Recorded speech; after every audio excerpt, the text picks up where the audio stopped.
কিছুক্ষণের জন্য তোমাদেরকে নিয়ে যাব ৩০০ ফিটের এই লীলা মার্কেটে।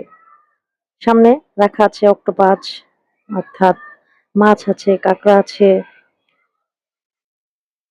সুন্দর করে সাজিয়ে রেখেছে। আর চিতি পিঠা তো থাকবেই। চিতি পিঠা অর্থাৎ চিতই পিঠা, খাস বাংলায় চিতি পিঠা। যাই হোক, হাঁসের মাংস চিতই পিঠা অলমোস্ট থাকবেই, কারণ এখানে আসলে হাঁসের মাংস আর চিতই পিঠার জন্যই বেশি বিখ্যাত ৩০০ ফিটের লীলা মার্কেট। আরো অনেক দোকানপাটি আছে, তো লীলা মার্কেটটাও বিভিন্ন দোকান আছে। এই যে হাঁসের কালাভুনা মাংস নিয়ে এক ভাইয়া দাঁড়িয়ে গিয়েছে, অলরেডি নিয়ে যাবে।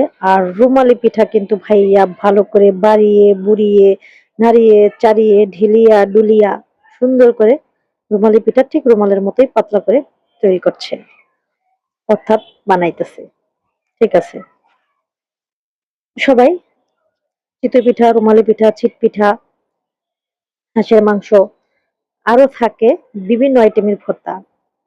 সবাই গরমা গরম এই পিঠাগুলো যখন হাঁসের মাংস এবং বিভিন্ন টাইপের ভর্তা দিয়ে গরমা গরম খাওয়া হয়, তখন কিন্তু খুব মজা লাগে, অর্থাৎ ভীষণ মজা।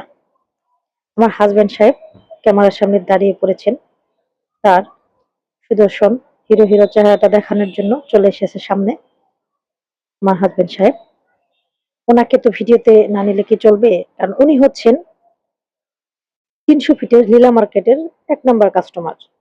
কারণ ওনার প্রায় প্রতি সপ্তাহে একবার মোটামুটি এখানে আসা পড়ে। আমরা অবশ্য প্রতি সপ্তাহে আসতে পারি না, তবে মাঝে মধ্যে আসি আমরা খাওয়ার জন্য, সবাইকে নিয়ে ফ্যামিলির যখন খেতে ইচ্ছে করে বা ভালো লাগে আসি। এখানে আসলে মজাটা রাতের বেলায়, কারণ সবসময় আমরা রাত্রেই আসি এখানে, আর ম্যাক্সিমাম মানুষ রাতেই আসে। তো আপনারা যারা ৩০০ ফিটের লীলা মার্কেটে আসতে চান, তারা কিন্তু অবশ্যই রাত্রিবেলায় গরমা গরম চিতই পিঠা এবং হাঁসের মাংসের কালাফোনা খেতে চলে আসবেন। মাঝে মধ্যে বাইরে খেতে কিন্তু ভালোই লাগে। কি কই নান্নেরা, ভাল লাগে না? আমার কিন্তু খুব ভাল লাগে। তো যাই হোক বন্ধুরা, মজা করলাম আর কি, পরিপাটি করে সাজিয়ে রেখেছে। আর রুমালি পিঠা নিয়ে ব্যস্ত, কারণ যেহেতু বাবা চিতই পিঠা, রুমালি পিঠা, ছিট পিঠা, বিভিন্ন আইটেমের ভর্তা অর্ডার করেছে সবাই মোটামুটি। তো এই জন্য ওনারা পিঠা তৈরি করে পরিবেশন করছেন আমাদেরকে। আসলে ভালোই লাগে মাঝে মধ্যে প্রায় আসার পরে আর কি। তো আপনারাও চলে আসবেন এখানে। আর অবশ্যই আমার ভিডিওটা সবাই দেখবেন, কেননা যদি ভিডিওটা না দেখেন